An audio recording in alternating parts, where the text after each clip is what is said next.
ကျွန်တော်အခုပြပြမဲ့ဟာကြောင့်ကျွန်တော်တို့ Photoshop မှာပေါ့နော် Photoshop မှာကျွန်တော်တို့ဥမာအားဖြင့်တပ်ပုံထုတ်မှာကိုကတပ်ပုံကတော့စိုက်ရွေးလို့ရတာပေါ့ကွာ portrait နဲ့ထုတ်မလားဒါမှမဟုတ်တပ်ပုံကိုတပ်ပုံက portrait ဖြစ်နေရင် portrait စာရွက်ခေါ်မယ်ဒါမှမဟုတ် landscape ဆို landscape စာရွက်ခေါ်မယ်ခေါ်နေရတော့ကျွန်တော် file တွေကနေတွားပြီး new ထဲတွားမယ်ကျွန်တော်ရိုးရိုးစာရွက်ပဲခေါ်မယ်ဆိုကျွန်တော်တို့ကရိုးရိုးဒီတိုင်းပုံနေပိုင်းပဲထည့်မယ်ဆို international paper နဲ့တွားမယ်ကျွန်တော်ကပုံနဲ့ရိုးရိုးစာရွက်မခေါ်ကျွန်တော်တို့ကတပ်ပုံ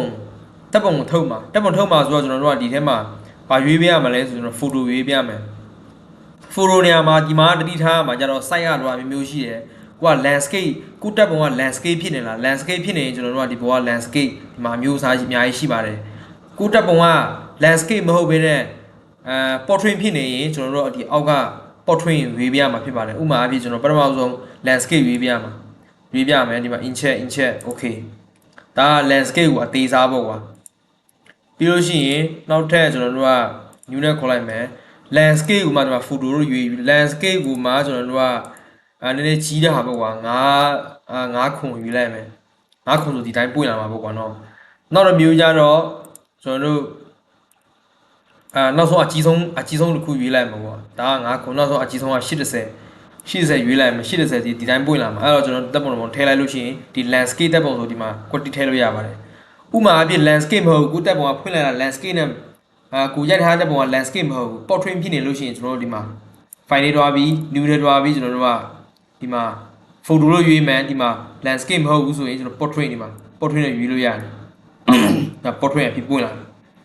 ဥမာအဖြစ်အကြီးဆုံး size ရွေးချင်တယ်ဆိုရင်ကျွန်တော်တို့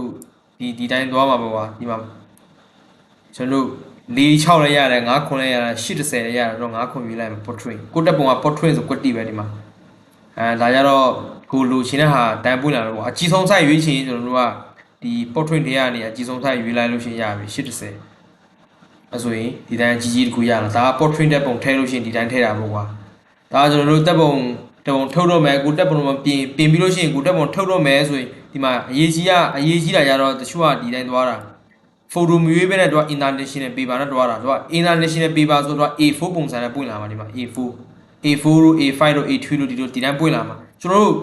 တက်ပုံထုတ်မယ်ဆိုရင်ကျွန်တော်တို့ကဒီမှာရွေးပြရမှာကြတော့ကျွန်တော်တို့ photo ရွေးပြရမှာ photo ရွေးမှဒီမှာကိုတက်ပုံက landscape လား landscape ဆိုရင်ဒီပုံမှာ landscape ရွေးပြရမယ်ကိုတက်ပုံကဖွင့်လာလို့ရှိရင်သူက portrait နဲ့ဖွင့်လိုက်လို့ရှိရင် portrait ကိုရွေးပြရမှာဒါကကျွန်တော်တို့ဒီမှာရေးကြီးပါတယ်ပြီးဒီမှာ incheck ရွေးပြရမယ်